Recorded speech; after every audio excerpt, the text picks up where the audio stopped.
Assalamualaikum warahmatullahi wabarakatuh. Selamat datang di channel KJ Semar. Salam sejahtera bagi panjenengan semua dimanapun berada. Semoga kita semua selalu diberikan perlindungan dan kesejahteraan oleh Tuhan Yang Maha Esa. Pada kesempatan kali ini, kami akan mengulas tentang 7 tanda weton titisan leluhur sakti. Kita tentu tidak asing dan mungkin pernah mendengar cerita tentang orang zaman dahulu yang terkenal sakti. Kesaktiannya pun beragam, misalnya bisa terbang, berjalan di atas air, berpindah tempat dengan cepat, berada di berbagai tempat dalam waktu bersamaan, atau berbagai macam kesaktian lainnya. Para leluhur kita mendapatkan kesaktiannya melalui berbagai macam laku spiritual yang kerap mereka jalani, seperti bertapa di dalam gua, rajin berpuasa, dan lain sebagainya. Selain itu juga dipengaruhi oleh kondisi masa lalu yang masih serba terbatas, seperti tidak adanya alat transportasi dan minimnya penerangan di malam hari. Keterbatasan dalam kesehariannya ini secara tidak langsung akan membentuk fisik dan kepekaan indera yang kuat. Sebagai contoh yaitu pada saat leluhur kita harus menempuh perjalanan malam hari melewati hutan yang lebat. Dapat kita bayangkan betapa gelapnya hutan belantara tanpa adanya penerangan yang cukup. Dalam kondisi semacam inilah, secara tidak langsung akan membangkitkan kekuatan batin tersembunyi yang dapat menimbulkan daya spiritual yang tinggi. Selain itu, para leluhur menjadi sakti karena mereka lebih menyatu dengan alam. Leluhur kita diyakini mampu menyelaraskan energi tubuhnya dengan energi alam. Hal tersebut akan membuat cakra dalam diri mereka menjadi seimbang, sehingga kesehatan dan kekuatan tubuh mereka menjadi baik. Biasanya kesaktian itulah yang nantinya akan diturunkan kepada anak cucunya. Lantas apa saja yang menjadi ciri-ciri dari titisan leluhur sakti ini? Mungkin panjenengan termasuk titisan leluhur sakti dan memiliki beberapa tanda ini. Berikut ini adalah 7 tanda weton yang menjadi titisan leluhur sakti menurut Primbon Jawa. Tanda yang pertama yaitu panjenengan familiar dengan tempat-tempat tertentu. Mereka yang menjadi titisan leluhur sering merasa akrab atau tidak asing ketika datang ke suatu tempat, terutama ketika panjenengan berkunjung ke suatu tempat yang bersejarah seperti candi, gua, dan tempat bersejarah lainnya. Padahal pada kenyataannya, panjenengan belum pernah sama sekali datang ke tempat tersebut. Hal ini merupakan sisa memori dari leluhur yang menitis dalam diri panjenengan.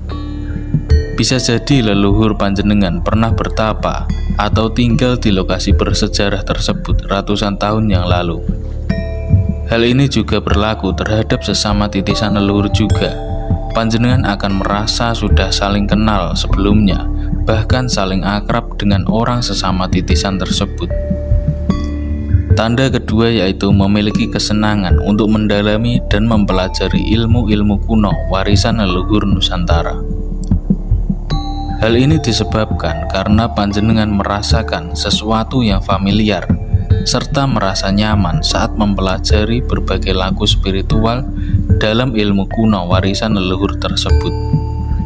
Selain tertarik pada ilmu kuno, panjenengan juga merasa senang dengan kebudayaan-kebudayaan masa lalu, seperti wayang, tari-tarian, dan lain sebagainya. Tanda ketiga yaitu terlahir dengan kemampuan atau kesaktian tertentu. Meskipun tanpa belajar sebelumnya, mereka memiliki suatu kelebihan tertentu. Misalnya tanpa belajar apapun, tiba-tiba memiliki ilmu untuk menyembuhkan. Titisan leluhur juga kerap memiliki ciri khusus bawaan lahir pada fisiknya, yaitu seperti toh atau tanda lahir lainnya dengan bentuk yang tidak pada umumnya. Tanda berikutnya yaitu senang menyendiri. Hal ini terjadi ketika dihadapkan dengan suatu masalah. Mereka akan menyendiri, mencari ketenangan terlebih dahulu agar dapat berpikir secara jernih. Dengan laku seperti ini, seringkali mereka akan mendapatkan ilham yang dapat menjadi solusi dari permasalahannya tersebut. Selain senang menyendiri, mereka yang menjadi titisan leluhur juga menyukai laku dan olah batin lainnya, seperti tirakat, puasa, meditasi, zikir, dan lain-lain. Tanda selanjutnya yaitu memiliki kematangan dalam jiwa dan cara berpikirnya bijaksana. Mereka yang menjadi titisan leluhur mempunyai kecerdasan tersendiri, yang mana kecerdasannya itu seolah-olah ada yang membimbing. Contohnya adalah seseorang yang hanya tamatan sekolah dasar, tetapi secara pemikiran intelektual tidak kalah dengan lulusan sarjana. Tanda yang keenam adalah memiliki karisma yang kuat. Mereka yang menjadi titisan leluhur mempunyai karisma dan kewibawaan yang kuat. Dalam pergaulannya, meskipun terlihat biasa-biasa saja, mereka sangat disegani karena karisma dan kewibawaan dari leluhur menitis padanya. Mereka juga bisa menjadi pengayom yang baik. Ketika ada seseorang yang bercerita atau curhat, mereka bisa menjadi pendengar yang baik, bahkan dapat memberikan solusi dengan tepat, bukan malah menjerumuskan kepada hal yang buruk. Tanda titisan leluhur yang terakhir adalah memiliki karakter yang mirip dengan leluhurnya. Untuk hal ini, yang bisa mengamatinya adalah anggota keluarga yang menjadi saksi hidup dari leluhur tersebut. Mereka yang menjadi titisan leluhur akan memiliki kebiasaan khas atau sama persis seperti yang dimiliki oleh leluhurnya, seperti gaya bicara, posisi ketika tidur, bahkan dari caranya mandi pun akan dapat menunjukkan bahwa dirinya merupakan titisan leluhur. Demikian sedikit ulasan mengenai 7 tanda titisan leluhur sakti menurut Primbon Jawa yang kami rangkum dari berbagai sumber. Ambil sisi positifnya dan buang sisi negatifnya. Semoga dapat sedikit menambah wawasan kita semua.